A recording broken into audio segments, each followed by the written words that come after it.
Bonjour à toutes. Bonjour et bienvenue tout le monde. Bonjour. On Bonjour. va- Bonjour. On est réunis aujourd'hui pour le webinaire concernant le projet référence santé mentale. Donc, merci d'avoir répondu présente. Je dis présente parce que je crois qu'on n'est que des dames. Donc on est suffisamment peu nombreuses pour pouvoir faire un tour d'écran, voilà. Même si pas mal d'entre nous, je pense, se connaissent et s'identifient. Voilà, un petit rappel pour ceux qui n'ont pas connaissance de tous les participants. On ouvre le bal. Marianne Lyons, chef de projet territoire au Vaucluse Comtat Vénessin pour le DAC de l'association Ressources Santé Vaucluse. Et je suis d'assez près le projet référence santé mentale avec Julia. Voilà, Julia Cyr, chef de projet santé mentale associée au DAC. Est-ce que vous nous entendez bien? Est-ce que vous nous voyez bien? Oui, oui. Oui. J'ai eu l'occasion de rencontrer certaines d'entre vous dans la quête de diagnostic et de réponse. Voilà, donc je vous passe la parole. Valentine, on va distribuer la parole, ce sera plus simple parce que je ne sais pas si vous nous voyez dans l'ordre dans lequel on voit. Donc Valentine. Oui, Valentine Campana, je coordonne l'atelier Saint-Éville sur le secteur de Carpentras. Merci. Madame Dédé Coulaine, est-ce que vous voulez prendre la parole? Je ne sais pas si vous êtes là. Je ne sais pas, peut-être pas. Madame Athanassian. Oui, bonjour, Valérie Athanassian à l'ARS, délégation départementale de Vaucluse, chargée de projet sur la santé mentale. Madame Kyle. Oui, bonjour, Madame Caïl, donc Bonjour. responsable adjointe sur le territoire du Haut-Vaucluse et de l'Enclave pour le conseil départemental. Merci. Madame Forest. Bonjour, moi je suis conseillère municipale au Bossé. Merci. Enchantée, Madame Forest. Enchantée. Mélanie et Emmanuel, je crois que vous êtes toutes les deux présentes. Bonjour. Bonjour. Les coordinateurs locales santé mentale. Mais je suis là en sous-marin, en vrai. Mais voilà, mais je suis là. Merci le CLSM Merci de votre d'Avignon. présence. Madame de Moucron. Oui, bonjour, Fanny de Moucron, donc chargée de mission insertion, prévention, santé médico-sociale, pardon, à la direction de l'action sociale au département de Vaucluse. Merci. Merci d'être là. Et Merci. Madame Franchet. Avec Sana. Oui, c'est ça. Bonjour, Madame Franchet. Je suis cadre de santé sur l'hôpital de Montfavet, responsable de l'équipe mobile de gérontopsychiatrie. Et moi, Sana Lasmar, je suis infirmière pratique avancée à l'équipe mobile gérontopsie au centre hospitalier de Montfavet. Heureuse de vous voir. Merci beaucoup. Merci à tous. Donc, une deuxième page avec des parties. Ah oui, et on a. Ben oui, on a dit, pardon, on avait 2 pages, pardon. Donc, Madame Rondeau. Oui, bonjour, Flora Rondeau, chargée de projet au CODES 84 et coordinatrice du CNR, d'où lequel ce projet est issu. Merci. Merci, Flora. Madame Leninan. Oui, bonjour, donc Armelle Leninan, je coordonne le plan local de santé publique au sein du service contrat de ville Grand Avignon. Merci. Madame Taravel. Oui, bonjour Lydia. Bonjour, ça va? Lydia Taravel, je suis l'adjointe à Céline Dupont, responsable du territoire d'Avignon pour les 4 EDES. Merci de ta présence, Lydia. Oui. Et Madame Fercoq.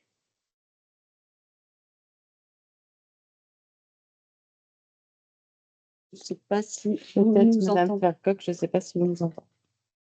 Si on... Bonjour, je suis désolée, j'ai des soucis de réseau, donc je suis connectée, je vais remonter comme ta perso, donc je ne sais pas si ça va bien passer. Ok, là ça va. Alors, c'est bon, donc je suis assistante sociale au CCS de Bolène. D'accord. Ok, Super. merci beaucoup. Et Madame Dédé Coulaine, je ne sais pas si vous êtes de nouveau parmi nous et si vous voulez vous présenter. Bon, Alors, on commence. on va commencer. Donc, du coup, là, on vous a préparé évidemment un petit PowerPoint et je m'excuse à l'avance, on va remettre quelques petits éléments de contexte assez rapidement. Donc, pour les personnes qui ont déjà vu des PowerPoint que j'ai pu commettre ou des présentations plutôt, oui, on va partager. Je mets quand même quelques éléments de contexte et peut-être soutenu par Flora sur l'origine de ce projet. Aujourd'hui, on est ensemble pour pouvoir, donc voilà, on s'est présenté, il y a ces éléments de contexte. Ensuite, on vous présente les réponses sur le diagnostic qui a eu lieu au printemps. Il y avait des questionnaires en ligne, il y a eu des entretiens et puis des réunions auxquelles j'ai pu assister, auxquelles j'ai été invitée et conviée. Le diagnostic, c'est de vous partager aussi les éléments de ce qui a pu émerger à partir de tout ça. Et surtout, là, ce sur quoi vraiment, ça serait très intéressant qu'on échange et sur lequel on a besoin de vous aujourd'hui, c'est après avoir vu tout ça, échanger collectivement sur le rôle de la personne ressource en santé mentale. Est-ce que vous, acteurs de terrain, vous pouvez en attendre, en dire et en imaginer? J'essaierai de vous présenter les grandes lignes du parcours de formation qu'on est en train de finaliser et de caler. Et du coup, moi, je n'ai pas besoin de mon ordinateur, donc je vais le mettre comme ça. Et puis, parler de la dynamique de communauté de pratique. Donc, il y a une première partie qui est un peu descendante et je m'en excuse parce que c'est la présentation des résultats du diagnostic territorial. Alors, pour rappel, le Ressources Santé Vaucluse, DAC Communauté 360, a été missionné par l'ARS pour mettre en œuvre une fiche action issue du CNR, donc de travaux qui avaient été faits dans le cadre du CNR, donc Conseil national de la refondation. Cette fiche action proposait de mettre en œuvre des personnes ressources santé mentale dans les guichets de premier accueil du Vaucluse, à l'issue d'échanges et de diagnostics faisant état, de remontées faisant état, alors là, Flora, j'ai besoin de ton aide, de problématiques importantes dans ces espaces d'accueil et d'un besoin de monter en compétences générales des personnes dans les EDES, dans les CCAS, des personnes qui étaient en première ligne en fait, en lien avec le public. Est-ce que tu souhaites ajouter quelque chose, Flora, là-dessus? Non. Pour moi, tu as bien présenté la démarche, mais oui, effectivement, dans le cadre du CNR, il y a eu des consultations publiques, dont une sur la thématique de la santé mentale, avec un sous-groupe de travail sur la santé mentale des personnes âgées en Vaucluse. Et dans ce groupe de travail, effectivement, est ressorti le besoin de former effectivement des personnes qui seraient vraiment au guichet des accueils, vraiment des personnes qui ne sont pas forcément spécialisées ni dans l'accompagnement social, ni dans la santé mentale, pour pouvoir accueillir, orienter le mieux possible les personnes elles-mêmes ou même les aidants. Voilà un peu, mais ça allait pas bien plus loin, mais il y a quand même eu effectivement à l'issue de ces consultations l'idée de former des référents santé mentale. C'est comme ça que ça avait été formulé, mais tout ça en 2 heures, d'où le travail derrière de Julia. Oui, c'est ça. Donc, du coup, c'est vrai que cette réunion avait fait état de ce premier constat. Et du coup, là, dans la démarche, j'essaie de cliquer, mais j'ai des problèmes Dans cette démarche, il y a eu la volonté de proposer effectivement sur le territoire un diagnostic partagé pour pouvoir voir un peu le périmètre du projet et voir surtout en fonction des territoires et sur les territoires les besoins des acteurs. Il faut pour les territoires identifier qui seront ces personnes ressources et il y aura une proposition de formation et de sensibilisation de ces personnes ressources, puis par la suite d'une communauté de pratique, vous le verrez, et c'était les questions qu'il y avait dans le questionnaire. Il y a eu une réunion de cadrage en mars, pardon, excusez-moi, qui a fait état d'orientation stratégique. On a un petit peu parlé des articulations avec des dynamiques en politique publique sur la santé mentale qui existent déjà sur le territoire et pour pouvoir faire en sorte que ce projet s'articule extrêmement bien avec ces dynamiques déjà présentes et viennent les servir et les soutenir. Donc, il y a cette orientation stratégique de se mettre en synergie avec le projet territorial de santé mentale et de travailler en lien étroit avec le Conseil local de santé mentale. La démarche a certaines phases dont je vais vous parler très rapidement. Nous avons constitué un comité technique, un groupe de travail pour essayer d'avancer sur les propositions, les périmètres des guichets, le rôle des personnes ressources et définir le scénario pour l'ingénierie de formation. Si vous avez des questions, n'hésitez pas à les poser dans le chat et on se fera un petit topo pendant le moment d'échange. Donc, sur les acteurs ressources du territoire, vous les connaissez peut-être. En tout cas, c'est ceux sur lesquels on s'appuie. Je vais passer rapidement. C'était un petit rappel. Pour les phases, donc aujourd'hui, on en est plutôt à la phase 3, à la fin de la phase 2. Il y a ce groupe de travail, comité technique multidisciplinaire auquel certains d'entre vous ont été conviés et auquel vous êtes toujours conviés pour les apports et puis pour pouvoir coordonner la démarche. Il y a cette phase de diagnostic territorial sur laquelle on vous rendez compte aujourd'hui. Et puis, on essaye en même temps, de manière concomitante, essayer de voir quels outils pratiques on peut développer avec une phase de mise en œuvre des formations. Et c'est là qu'il faut que je vous raconte ce qui a été décidé en réunion de cadrage en mars.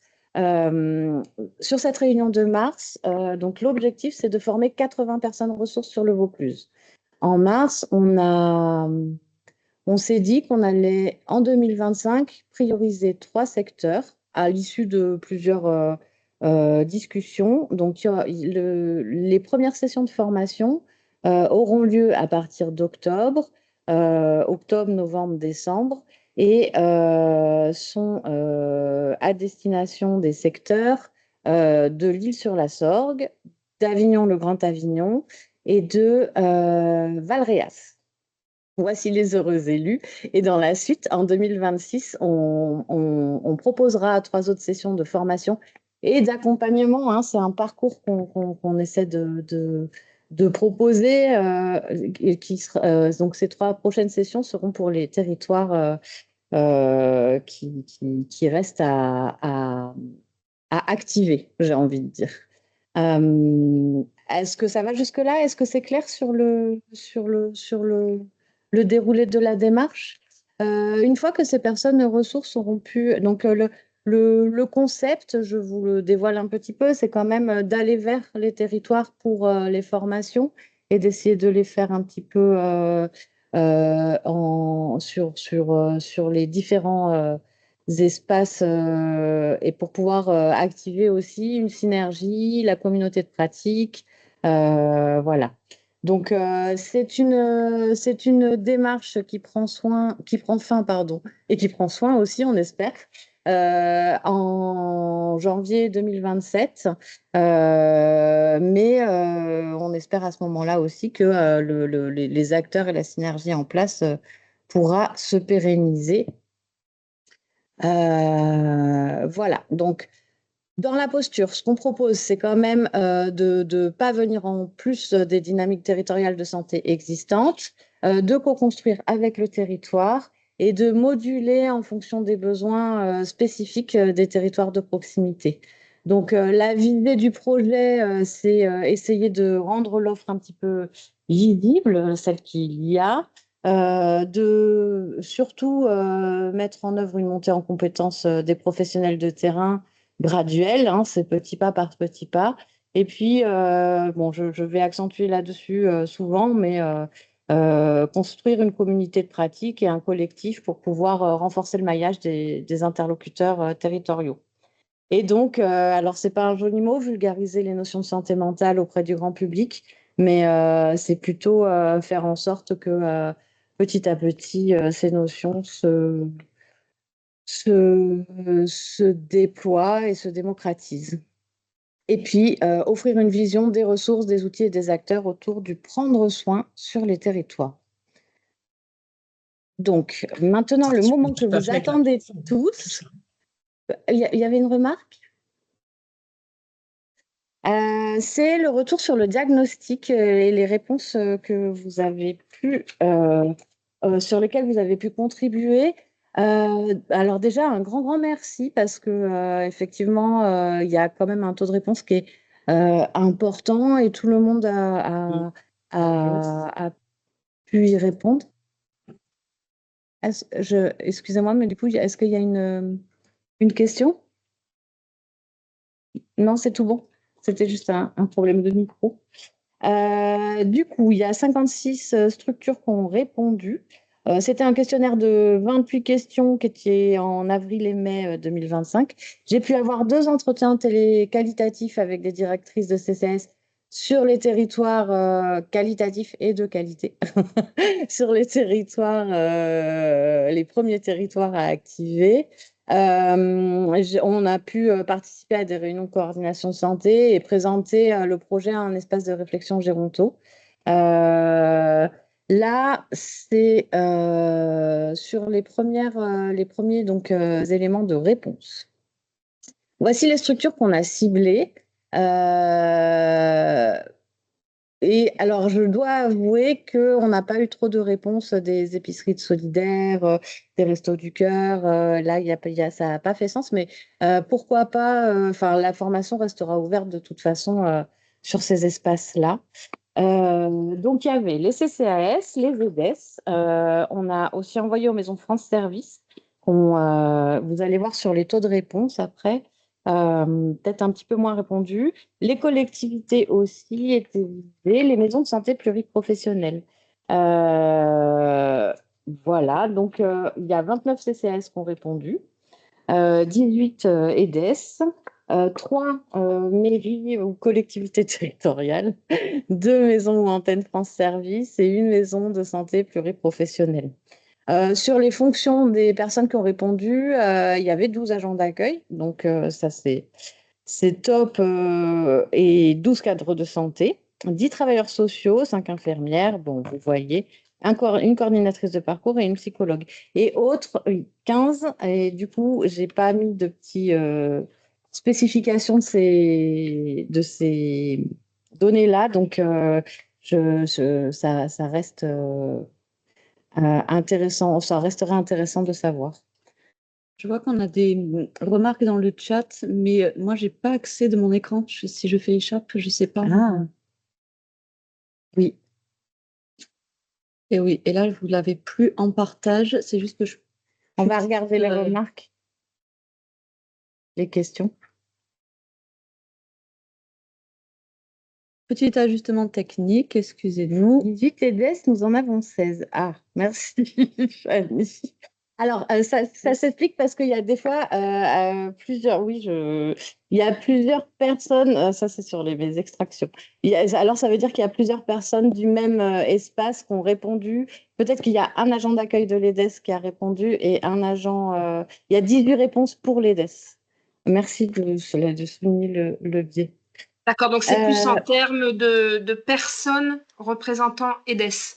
Oui, c'est ça. C'est ça, 18 Merci. personnes, Merci, Julie. 18 réponses à partir de l'EDES. C'est ça. Merci. Par exemple, pour Orange, il y a 4 personnes différentes qui ont répondu sur cet espace. C'est là Merci. où c'était un peu la difficulté sur le questionnaire en ligne d'affiner effectivement les statistiques. Ça, c'est les biais et vous faites bien de les souligner. Je vais rebondir. On peut rebondir sur. Je pense que les centres sociaux seraient aussi très intéressés. Et je pense que le questionnaire a été envoyé, mais que j'ai peut-être pas fait assez d'aller vers pour poser les questions en direct. Donc là se pose la question de comment on peut venir informer sur le fait qu'il y a la formation dans chaque dynamique territoriale. Et pour toucher les structures d'aide alimentaire, il pourrait être intéressant de s'appuyer sur le travail qui est fait dans le cadre du pacte des solidarités. Tout à fait, et c'est là où la diffusion de l'action et du projet on peut peut-être s'appuyer sur vous qui êtes dans cet espace-là, Mélanie. Si je peux me permettre, Julia, sur les centres sociaux, il ne faut pas hésiter à passer par nous, les ASV, puisque en fait, on est tous les jours avec eux. Et en fait, les personnes qui peuvent vous répondre, c'est les agents d'accueil. Et pour le coup, elles ne sont pas dans les mails, tout ça, mais nous, on sait que, enfin, je parle pour Armelle et Cécile, mais je pense qu'elles valideront. On les connaît bien, les agents d'accueil, donc après, on peut y passer. Enfin, voilà. C'est vrai que là, sur les maisons France Service, du coup, nous, on a un centre social qui est Maison France Service, donc il va en être destinataire. Mais on a énormément de centres sociaux qui sont en grande demande, en tout cas. D'accord. Je Alors, m'arrête du là. coup, ce qu'on peut imaginer, Valentine, non, mais c'est super. Ça veut dire que dans la démarche-là, on peut encore imaginer effectivement d'aller vers informer le parcours de formation et pouvoir proposer et ouvrir. Oui, je pense. Mélanie, tu voulais. Tu fais coucou? Elle lève la main pour prendre la parole. Ah bon? Oui? Mélanie? Oui, c'est. Ouais, non, c'est moi, mais Ah. j'allais dire la même chose que ce que dit Fanny, c'est-à-dire que il y a ce travail qui est mené par 2 CCAS d'aller vers qui est extrêmement intéressant. Ils sont présents dans les structures d'aide alimentaire et ça serait vraiment une manière aussi de toucher un public qui est pas du tout accessible aujourd'hui. C'est super intéressant à plusieurs titres, hein. En tout cas, D'accord. c'est de l'aller vers rénové. Ça marche. Bon, nous, on prend note de Effectivement. tout ça pour pouvoir venir nourrir la démarche. Et même merci beaucoup de vos remarques. Les 5 grandes têtes de réseau ont signé cette fiche action dans le cadre du contrat local, du pacte local des solidarités sur Apt et Avignon. Donc c'est en lien avec les 2 CCS et bien sûr les EDES correspondants. Et bon nombre de partenaires ont signé cette fiche action sur les territoires, la CAF, la MSA, la Banque de France. D'accord, ça voudrait dire qu'on peut articuler aussi cette action dans ce cadre-là. Absolument. Okay. J'ai les éléments de la fiche action si vous avez besoin. Avec plaisir. On prend bonne note. Merci beaucoup. Merci beaucoup. Alors, du coup, on va continuer. On va essayer de repartager l'écran de présentation. C'est bon, oui, il faut que tu mettes présenté. En tout cas, là, rapidement sur les territoires ayant répondu, c'est assez, tout le Vaucluse, j'ai envie de vous dire. Les communes. Comment? Non, pardon, vas-y, continue. Pardon. Les communes. Tu veux que je change? Non, ouais, voilà. Commune rurale, commune plutôt territoire urbain. Voilà, on a un taux de réponse qui est vraiment étendu sur le territoire. En ce qui concerne le quotidien, le vécu au quotidien et la rencontre avec les personnes qui sont en souffrance psychique, donc 96% des structures déclarent rencontrer des personnes en souffrance psychique et c'est la moitié qui les rencontre de manière quotidienne. Sachant que je n'ai pas fait une définition au préalable de ce qu'était la souffrance psychique et que c'était les personnes qui ont répondu qui interprétaient selon leur prisme. Donc, les types de situations rencontrées, vous allez le voir, c'est précarité, isolement, détresse émotionnelle, rupture de soins. Donc, les personnes qui ont été sur le comité technique où on faisait les premiers retours d'éléments de diagnostic, il n'y a pas d'écart sur le diagnostic à mi-parcours et maintenant. Détresse émotionnelle, donc rupture de soins. Idées suicidaires exprimées, c'est aussi relativement fréquent. Et des comportements violents. Donc, on voit bien que les professionnels de première ligne sont face à vraiment ces problématiques complexes. Ça vient renforcer le constat initial du CNR. Donc, sur le soutien renforcé en termes de formation et structuration des relais sur le territoire, le constat demeure. Alors, sur les besoins en formation, le choix a été fait de proposer au cadre des services la question sur la partie sur les besoins de formation, tout simplement parce que dans la GPEC et dans la gestion du plan de formation, c'était les personnes les plus à même d'avoir des éléments de réponse. Donc, c'est la pondération. Si vous voyez un nombre pas très important de réponses à ces questions, c'est parce que ce n'est pas la totalité des répondants au questionnaire qui ont eu accès à cette partie-là. Donc, du coup, si on peut faire un état des lieux, on voit que c'est ciblé, qu'il y a une priorité donnée aux travailleurs sociaux et aux agents d'accueil. Et ensuite, on est sur quand même un besoin sur les personnels administratifs, finalement. C'est assez surprenant, mais aussi les encadrants et viennent ensuite, bien sûr, plutôt les soignants. Les élus, il y a peu de besoins en formation exprimés, mais c'est aussi très certainement parce qu'il y a peu de collectivités qui ont répondu au questionnaire. Si je devais en faire une analyse. Sur les besoins, les réponses font apparaître que c'est centré sur accueil, repérage, écoute et orientation, mais aussi compréhension de la meilleure compréhension de la souffrance psychique, différentes souffrances psychiques, santé mentale et des ressources existantes. Est-ce que ça va jusque maintenant? Si vous voulez faire des questions à la fin de la partie besoin en formation, n'hésitez pas à en mettre dans le chat. Il y avait un autopositionnement sur cette compréhension des notions clés qui sont un peu, on pense, le socle de départ. Donc, il y a une majorité qui exprime ce besoin de clarification sur ces notions-là. Sur cet autopositionnement, on voit qu'il y a un niveau d'aisance modéré en termes d'accueil, orientation et identification des ressources. Par contre, quand on vient demander sur la capacité à travailler en réseau par rapport à ces problématiques-là, là, les gens sont un peu plus à l'aise. Voilà, donc je pense que ça éclaire le fait que l'éclairage sur les notions clés est très, très important. Et puis, voilà, sur cette montée en compétences de repérage, des notions de repérage et d'orientation. Avant de passer à la communauté de pratique, est-ce que vous souhaitez faire des remarques sur cette partie?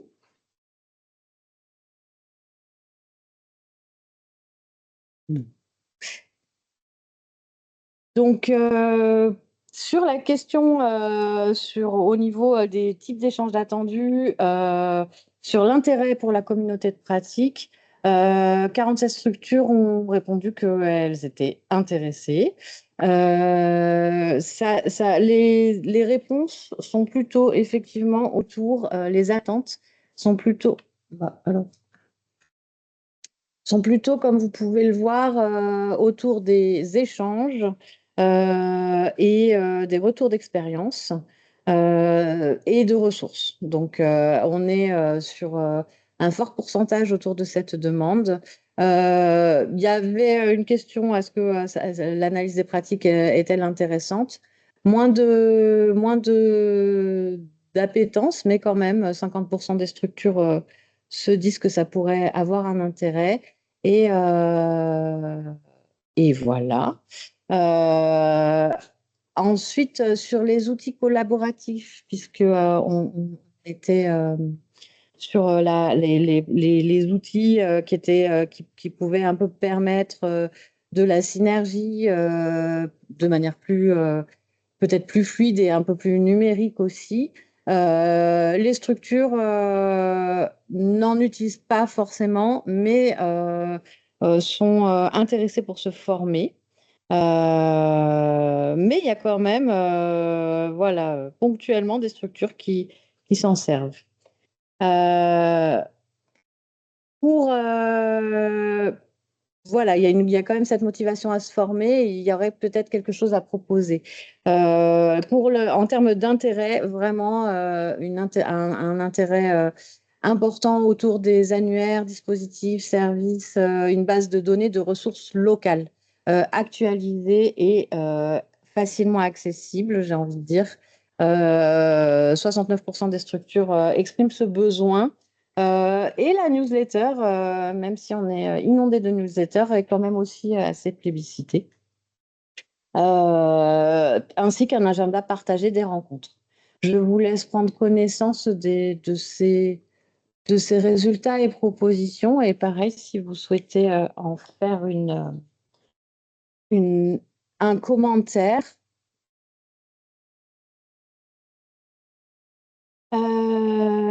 Alors, bon, dans l'analyse il y avait une petite partie expression libre. En termes de thématique, dans ce qu'a pu, donc il y a 16 structures qui ont laissé un commentaire, qu'on pourrait un petit peu, en termes de thématique sur ce qui est exprimé, je vais vous les mettre, hein, les verbatims, pour que vous puissiez en prendre connaissance. Mais il y a quand même ce sentiment d'impuissance et d'isolement professionnel qui ressort un petit peu.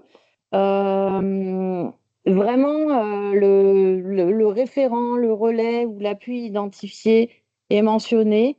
La demande de rencontres physiques pour un réseau de soutien aussi, comme vous pouvez le voir. Et puis, voilà, l'articulation, l'interlocuteur référent au sein du CH de Montfavet qui est demandé, donc vraiment cette complémentarité.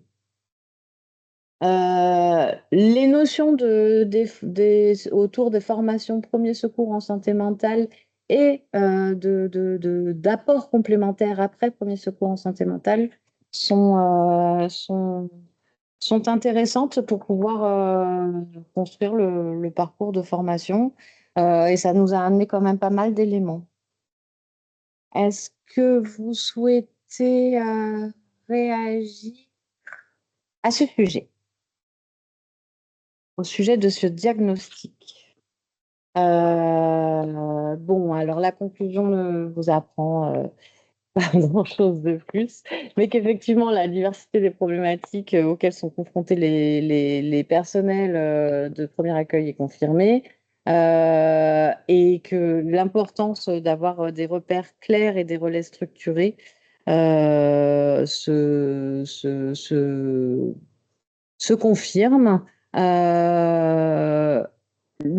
On a bien noté quand même le fort besoin de clarification des notions santé mentale et souffrance psychique. Mais il y a vraiment ce qu'on peut avoir comme interprétation, c'est l'attente de la structuration du lien interprofessionnel. Madame Athanasian, vous vouliez intervenir? Oui, Julien, je reviens sur la communauté pratique et vous dites que les professionnels souhaiteraient des annuaires ou des newsletters, mais qui c'est qui mettrait à disposition ces outils?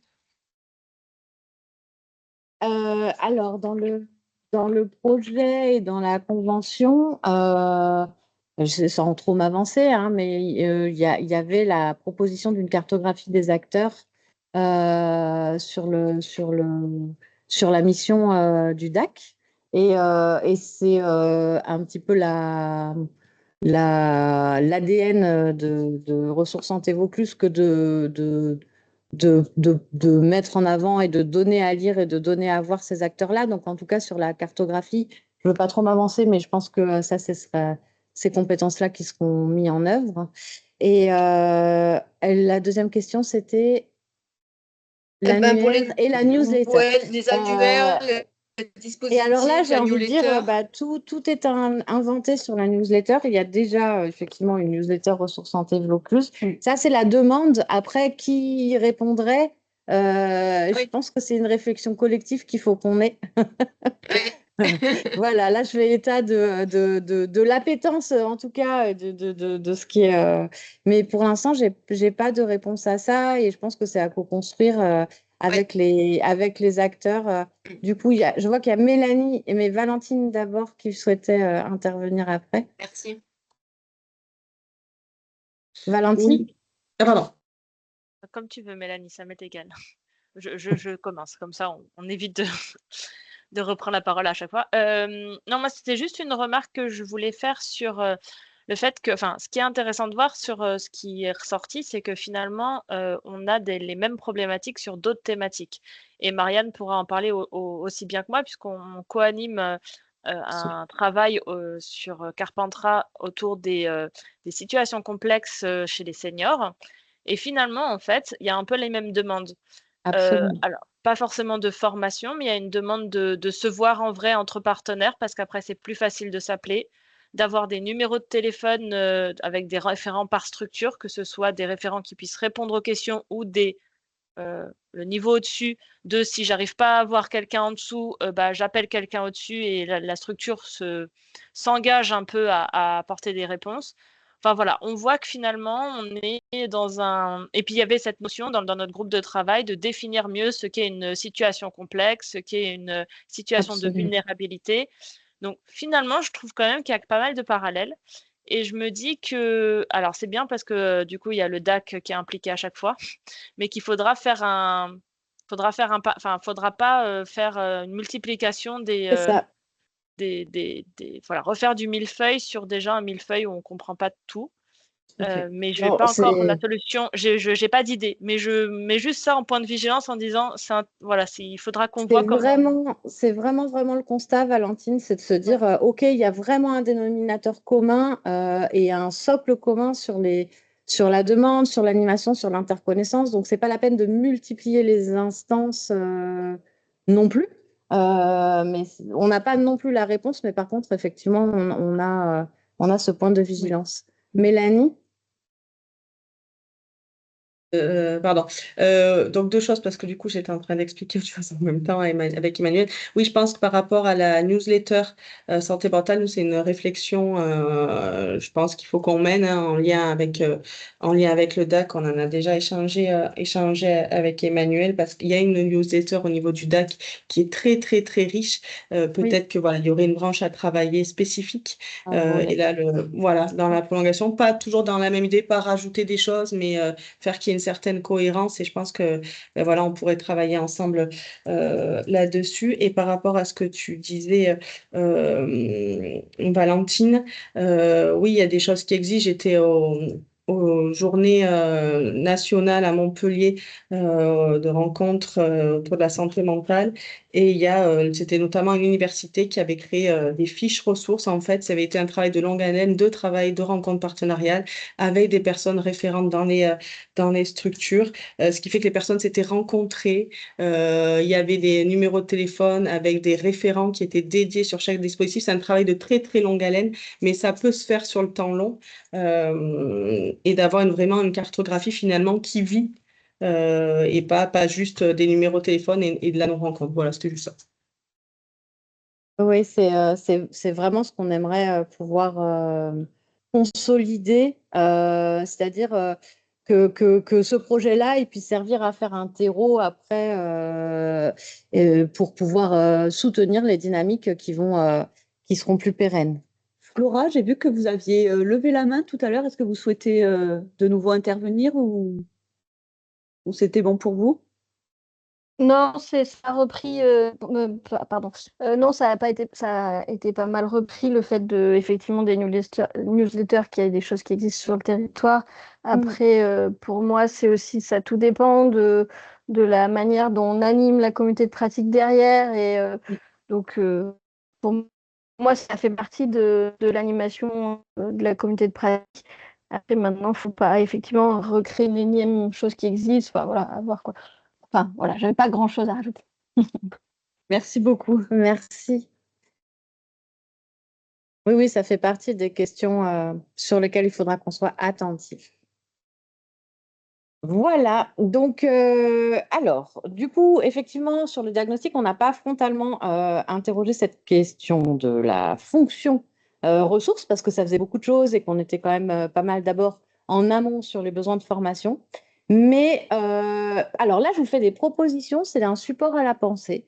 Cependant, aujourd'hui, c'est vraiment là où on a besoin de vous et de penser ensemble ce que pourrait être ce rôle, sachant que peut-être il prendra une couleur différente en fonction des territoires et des possibilités des acteurs et des dynamiques en fait et des synergies qui sont déjà en place. On voulait vous proposer. Ah oui, moi c'était très bien, j'ai fermé mon ordinateur, mais en fait je vais. Je voulais vous proposer de faire une séquence ensemble sur le rôle pour la personne ressource. Et dans un premier temps, voilà, d'essayer de trouver un petit peu les dénominateurs communs. Et dans un premier temps, alors du coup, comme on est techniquement pas tout à fait au top On a essayé de vous proposer un WooClap, mais on pense que vous allez avoir du mal à y accéder et on trouve que le chat, il est assez réactif. Donc du coup, on peut poser dans un message. Il y a des nouveaux messages dans le chat? C'est compliqué pour y accéder ici. Est-ce que ça va? Vous voyez encore le partage ou pas du tout? Oui, merci Mélanie. C'est absolument ce genre de propositions sur lesquelles on pourrait vraiment réfléchir. Donc, je pense que là, il y a un peu plus de puissance d'action. Et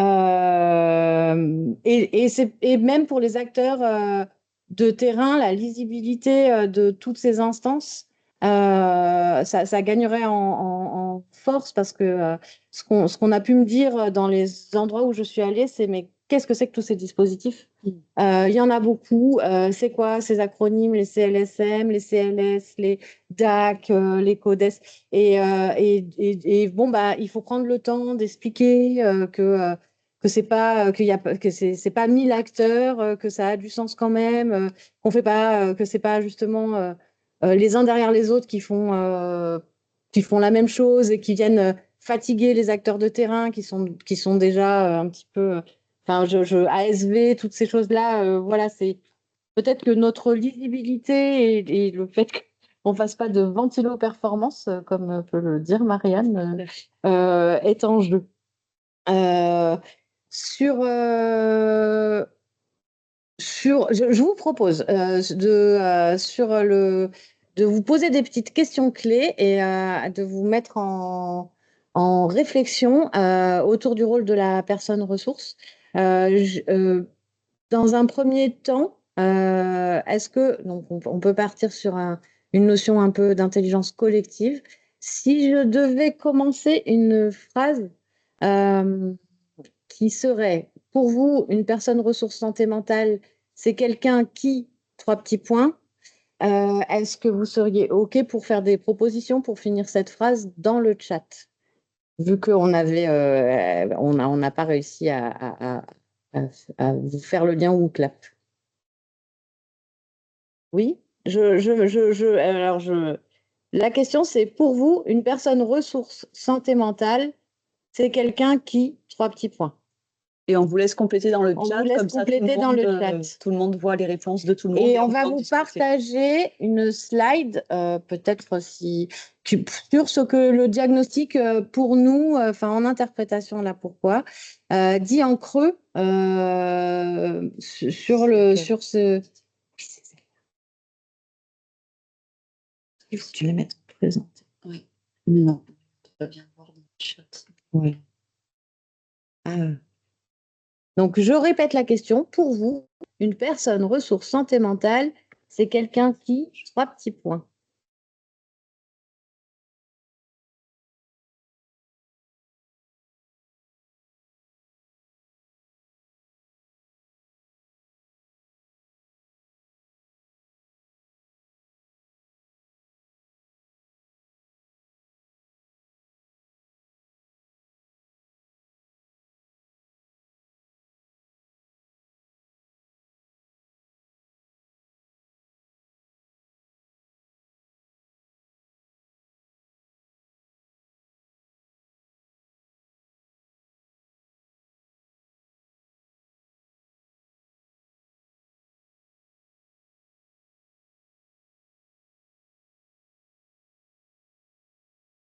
On était en train de lire toutes vos réponses à voix haute, mais on n'avait plus le micro, excusez-nous. Donc, c'est une personne qui accueille et qui écoute avec bienveillance, qui oriente, qui sait faire face à la situation et qui oriente au mieux, qui repère des situations problématiques, qui adapte sa posture en fonction du public, qui a un rôle d'expertise pour repérer et orienter et qui est en capacité d'identifier quand et à qui passer le relais, qui sait repérer les personnes en détresse et est en contact avec un grand nombre de personnes. Merci, qui s'est orienté vers le service complétant tout en offrant l'écoute adaptée. On est plutôt raccord. Hein, on est plutôt très, très raccord sur ça. Il y a vraiment la question d'accueil et d'écoute qui vient en premier lien. Qui est en contact direct avec le public, qui est en capacité de repérer les signes de détresse psychique et qui peut accompagner et orienter si besoin. Ça donne vraiment la couleur des propositions qu'on doit faire sur la formation et sur l'accompagnement de cette communauté de pratique des personnes ressources.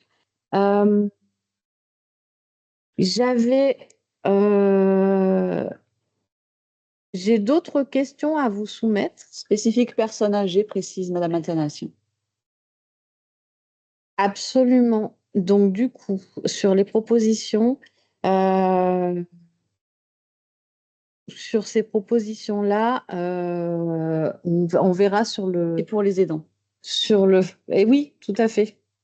Tout à fait, sur les propositions à faire qu'il y a autour de ces questions. Ça, il faut qu'on l'intègre dans le parcours de formation et de soutien et de ce qu'on aura à proposer ensuite aux personnes qui sont formées. Je pense qu'on est vraiment sur les motifs communs. On voit qu'il y a quand même cette attente de relais et de coordination. Sur les questions d'orientation, je pense qu'il y aura pas mal de choses à affiner. Et d'articulation au niveau territorial, parce que effectivement, ça, c'est ce qu'on aimerait faire. Et là, Madame Franchet et Sana, vous allez, c'est ce qu'on aimerait essayer de construire, en tout cas sur les espaces de formation qui vont être proposés aux personnes. Ensuite, donc du coup, on peut... Je passe. Oui, on peut passer.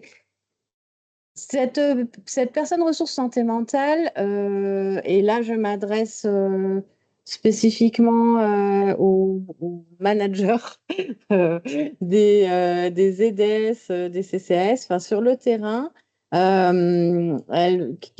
Des questions se posent sur est-ce que ce seront des personnes qui seront volontaires? On pense que c'est quand même peut-être mieux, qu'il y ait quand même une appétence sur ces questions-là et que ça ne soit pas forcément désigné. Donc là, il y a une proposition des missions que pourrait avoir cette personne, mais ça va venir poser des questions effectivement dans l'organisation et les structures. Ça va venir poser des questions de quel sera le statut de cette personne dans l'équipe, est-ce que du temps lui sera dégagé ou pas, quelle va être, enfin, il va falloir faire très très attention à ce qu'elle est et ce qu'elle n'est pas, c'est-à-dire qu'elle n'est pas soignante. Ce n'est pas. Alors ça, c'est ce qu'on a vu un peu remonter, surtout des entretiens qualitatifs. Quand on dit accueil et oriente, ça veut tout dire et rien dire. Et là, c'est des choses qui pourront se parler aussi sur les formations et sur la communauté de pratique. Jusqu'où on oriente, jusqu'où on va dans l'orientation. C'est des questions qui ont déjà émergé quand je suis allée un peu sur le terrain. Est-ce que vous voulez parler de ces questions concrètes et pratico-pratiques de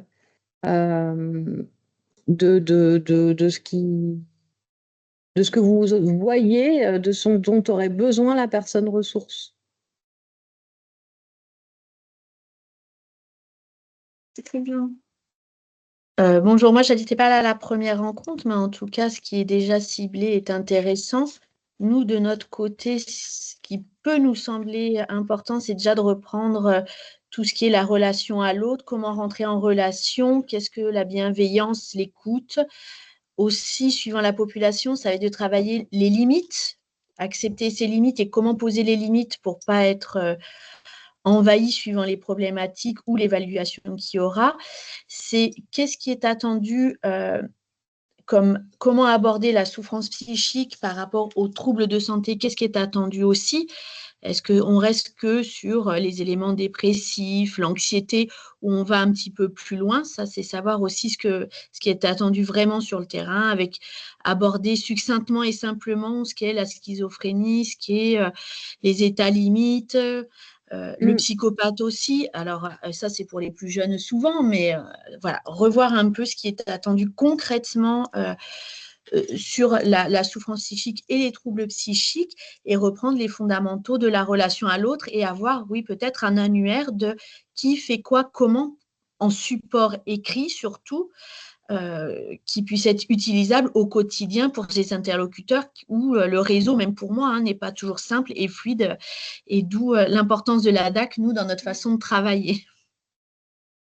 Et oui, merci beaucoup, Madame Franchet. Et effectivement, d'où l'importance de pouvoir proposer un espace dans le parcours de formation où ces questions, elles seront abordées et abordées, on l'espère, si on arrive à bien s'accorder en termes de synergie, avec les équipes de terrain, avec voilà, dans un moment de rencontre et d'interconnaissance. Ça serait, ça vraiment, ça aurait du sens. Lydia? Oui, alors sur les EDES, avec les collègues, on s'est interrogé sur cette notion de personnes ressources. Est-ce que c'était bien les chargés d'accueil qui pourraient être sur cette positionnés ou plutôt les infirmières de nos établissements qui, elles, sont déjà un peu sensibilisées à tout ce qui est la santé, tout ce qui touche à la santé mentale et qui seraient en tout cas, on se pose la question plus adaptée pour tenir ce rôle, sachant qu'en effet se pose la question du temps qui peut leur être un peu déchargé par rapport à cette mission-là. Et ça nécessitera pour nous une vraie réflexion d'organisation en fonction de ce qui sera décidé. Mais on a quand même au niveau des chargés d'accueil, alors après, il y ait une formation de proposer, nous déjà au niveau du conseil départemental, ils peuvent solliciter la formation, mais vraiment on se pose la question de savoir si c'est vraiment pertinent que ce soit les chargés d'accueil. Alors, on va prendre une autre intervention, mais on a entendu effectivement, Lydia, beaucoup ce genre de remontée, parce qu'en termes de compétences, enfin, il y a une question de posture chez les chargés d'accueil, effectivement, à travailler et à aider. Et du coup, sans répondre, je n'ai pas de réponse toute faite, mais ce qu'on sait, c'est que travailler en équipe, ces questions-là, c'est pas mal. Et donc, pourquoi pas des binômes voilà, des synergies qui peuvent se créer comme ça parce que c'est vrai que se pose un peu la question en termes de peut-être niveau de qualification, aisance avec ces questions-là sur la dénomination personne ressource. Donc ça, c'est vraiment, voilà. Et Dalila, peut-être? Oui. Oui, et puis enfin, pour aller dans le sens de Lydia, il y a aussi la question de la configuration des locaux au niveau de l'accueil, c'est-à-dire que quand la personne arrive, on a beau repérer effectivement des fragilités, c'est compliqué dans l'organisation de pouvoir accueillir la personne, enfin que l'agent d'accueil qui est souvent alors qui peut être seul, puisse en tout cas prendre le temps d'accueillir la personne dans de bonnes conditions, sachant que derrière, il y a d'autres personnes qui peuvent être là et attendre, et attendre. Donc c'est vrai que nous, on l'avait pensé, éventuellement en 2 étapes, plutôt, un repérage fait, par, l'agent d'accueil, mais, une orientation, dans un deuxième temps vers, l'infirmière qui est sensibilisée effectivement à cette question-là. Après, à réfléchir comment ça peut s'organiser. Et le deuxième point, c'est concernant la disponibilité. Comme on a pu l'échanger en début de semaine, Julia, l'infirmière à l'EDES de Valréas, elle est à mi-temps à Valréas, puisqu'elle intervient sur un autre EDES, et que nous, en fait, ça ne pourra pas être un temps dédié, quoi qu'il en soit.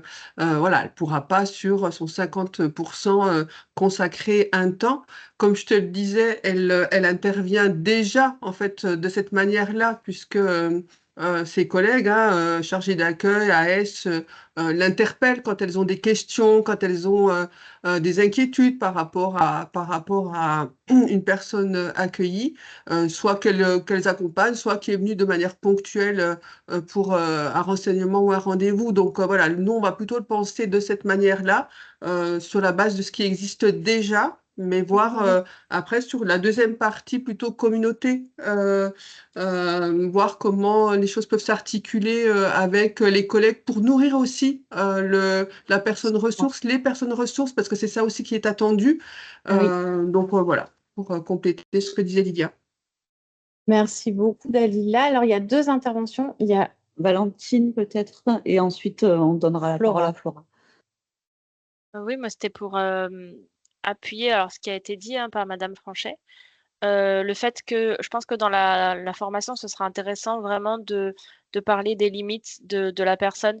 C'est-à-dire que nous, on le voit beaucoup dans les centres sociaux. Vous allez dire que je suis un peu mono-centrée sur les centres sociaux, mais on le voit énormément dans les centres sociaux, c'est que on a des personnes qui, du coup, donc elles sont censées accueillir la personne et orienter, et parfois quand il y a des problèmes de santé, elles ont du mal à se détacher en fait, il y a de l'affect qui rentre en jeu, et c'est normal, hein, mais voilà, et là, elles nous ont fait beaucoup passer ça, le fait que, une fois qu'il y a de l'affect, et c'est compliqué de lâcher, surtout avec, faut le dire, nos services qui sont pas hyper efficaces, et tous autant qu'ils sont de santé, qui interviennent pas hyper rapidement, et du coup, elles se retrouvent à un moment donné à aller trop loin, et quand elles sont chez l'habitant, là, elles se disent: «Ah oui, en fait, là, j'ai été trop loin dans l'affect et il me manque un peu cette formation de où est la limite de mon poste», et je pense que du coup, si on arme quelqu'un sur la santé mentale, il faut vraiment qu'on lui donne aussi, où est-ce que s'arrête, son poste de référent, ses missions de référent,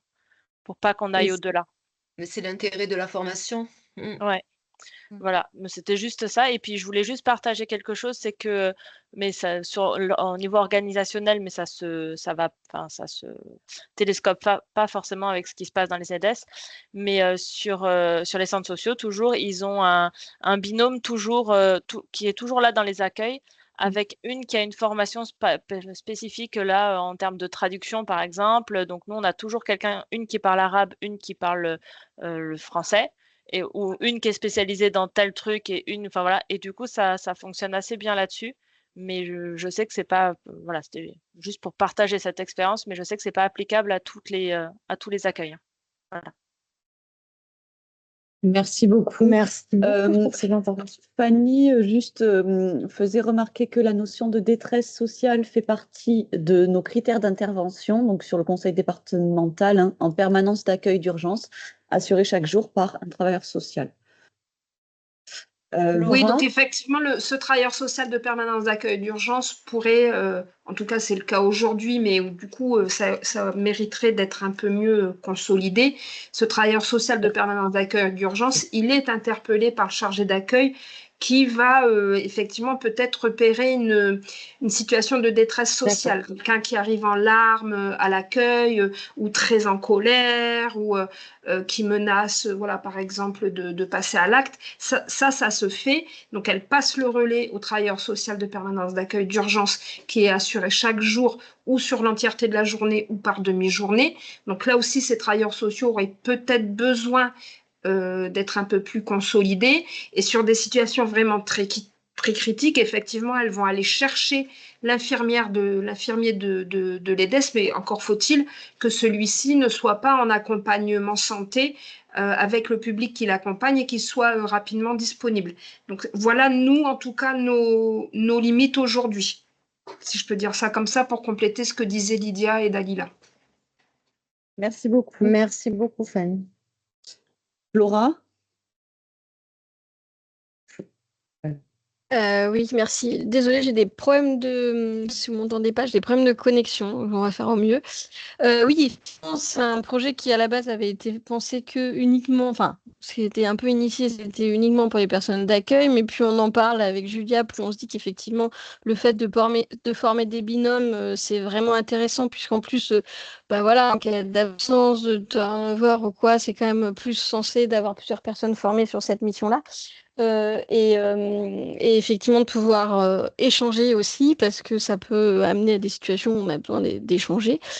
Et puis du coup, je me disais aussi dans la formation, ce qui serait intéressant à un moment donné, c'est de poser la question de l'organisation justement au sein du service, comment cette mission-là s'exerce, quelle organisation, quelles sont les limites, mais quels sont les leviers, est-ce qu'il y a des choses à bouger alors dans l'organisation du service ou pas, enfin voilà, je me dis qu'il puisse avoir un échange à un moment donné sur qu'est-ce qui me permet d'assurer ces missions.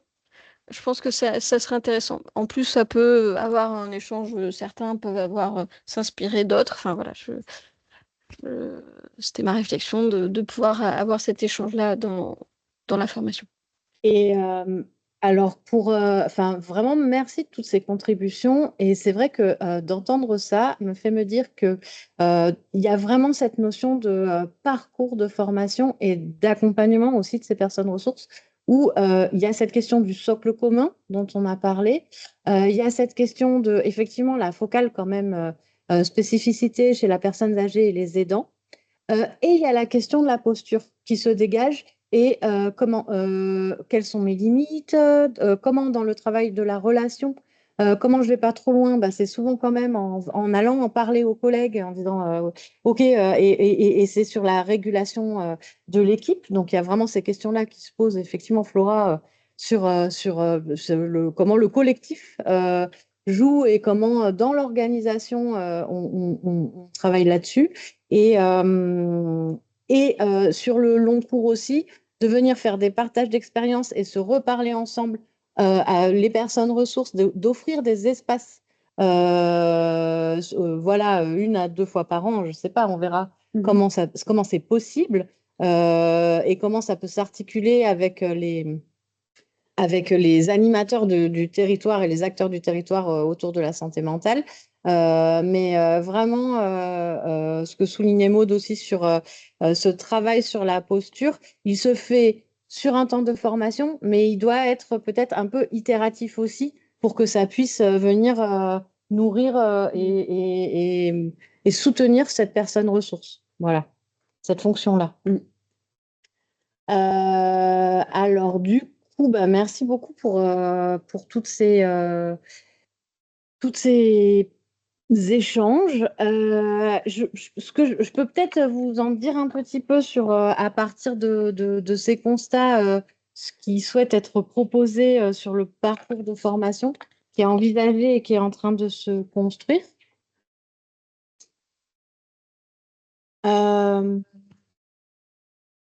Donc, du coup, il y aurait une proposition de socle commun avec quand même les 2 jours premiers secours en santé mentale à proposer.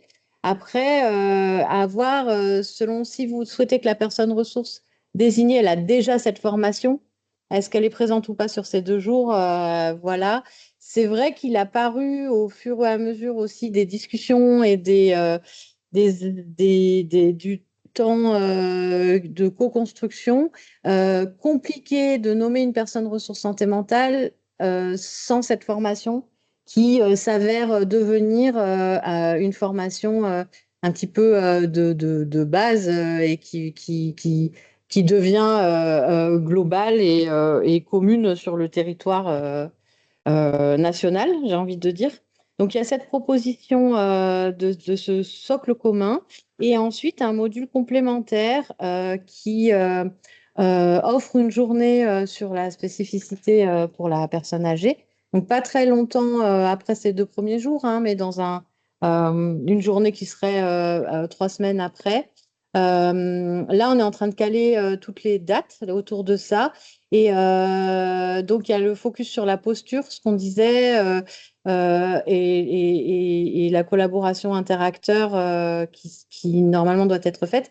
Et ce qu'on espère vraiment, et là, je croise les doigts et je me retourne vers Madame Franchet, c'est que sur cette journée-là, il puisse y avoir un petit moment de rencontre par secteur avec les équipes mobiles des secteurs. Donc, c'est ce qu'on voudrais essayer de proposer, d'avoir comme espace.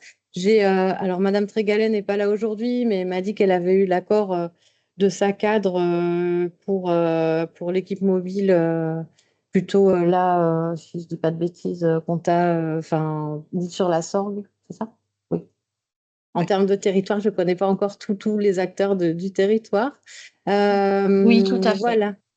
Et donc ça serait vraiment très chouette de pouvoir proposer aux personnes ressources ces rencontres-là et ces réflexions collectives et cette articulation. Par ailleurs, je vous le dis, j'ai rendez-vous avec Madame Lorenz du CHM, qui est la responsable formation du CHM de Montfavet et qui était très intéressée par le projet. Donc sans vouloir nous avancer, mais je pense qu'on va essayer de soutenir une articulation aussi pour que les personnes ressources, elles puissent avoir des espaces par la suite dans leur parcours plus tard, une fois qu'elles auront suivi ce parcours-là, d'ouvert sur les formations, sur le plan de formation du CHM. Mais là, ça reste vraiment à construire. Et ensuite, sur l'ancrage territorial et les synergies collectives, on imagine les rencontres annuelles.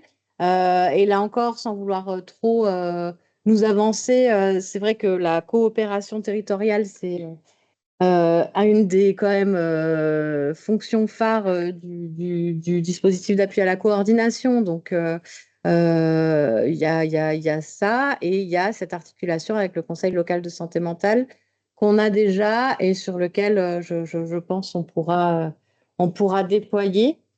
Après la newsletter, bon, bah, écoutez, c'est à penser, mais ça fait partie des propositions qui pourraient être mises en œuvre. Et puis les ressources en ligne, bah, le DAC travaille beaucoup sur les ressources en ligne, la veille numérique, donc il peut intégrer un volet santé mentale sur ces ressources.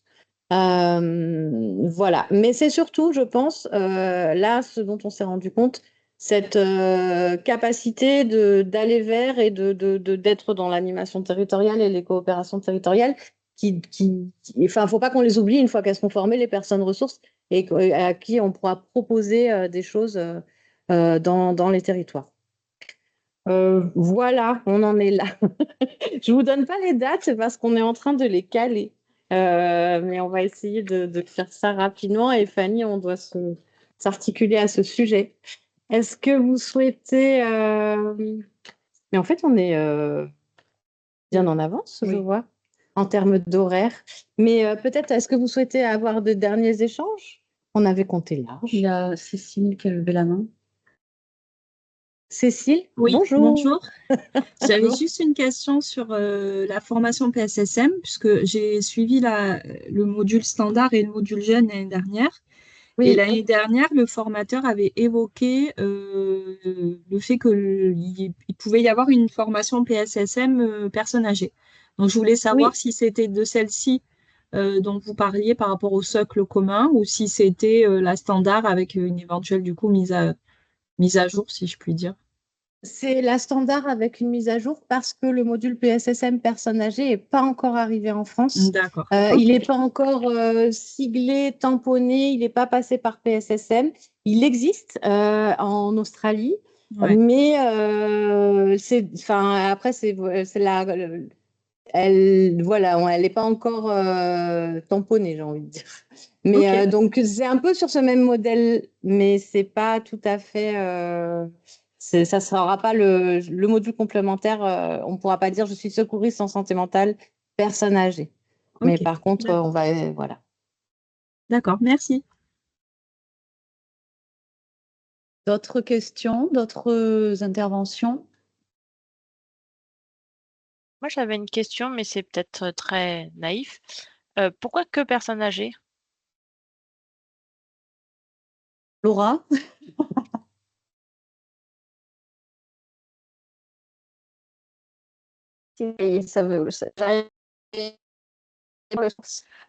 Ça a été vraiment orienté comme ça par le CNR. Vous m'entendez?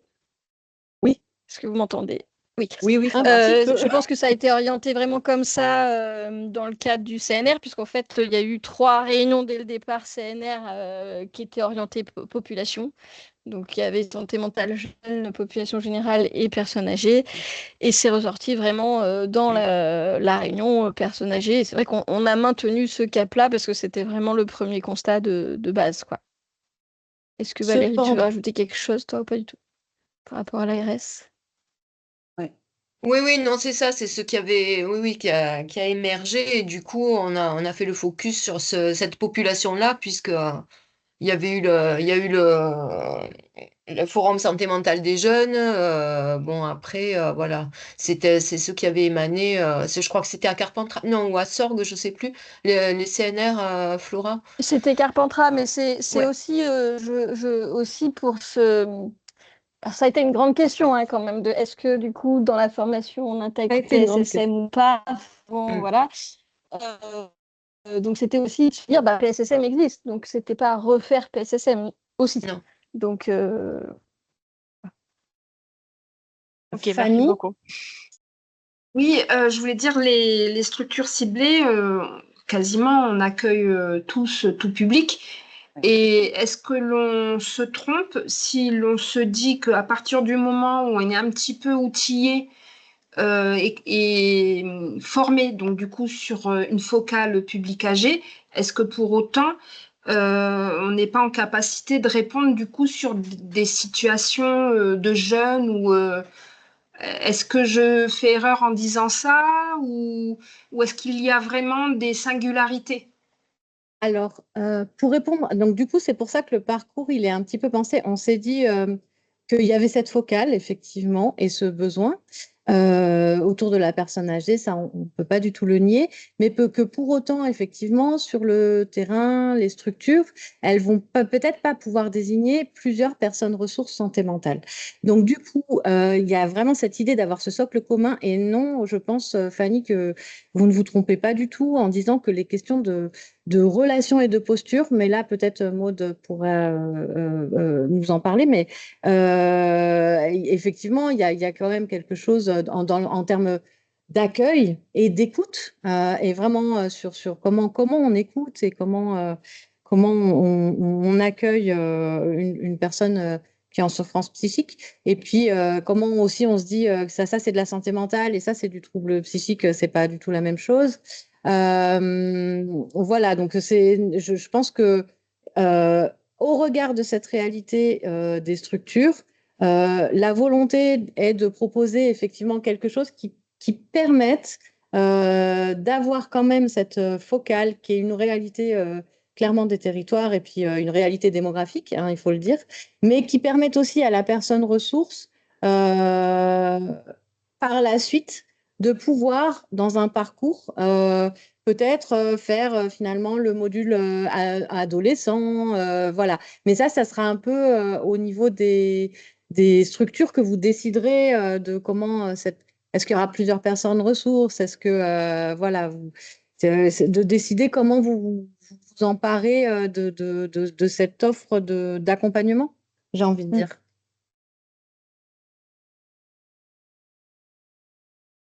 Est-ce que ça va? Enfin, voilà, on essaye de proposer quelque chose de plus adapté possible.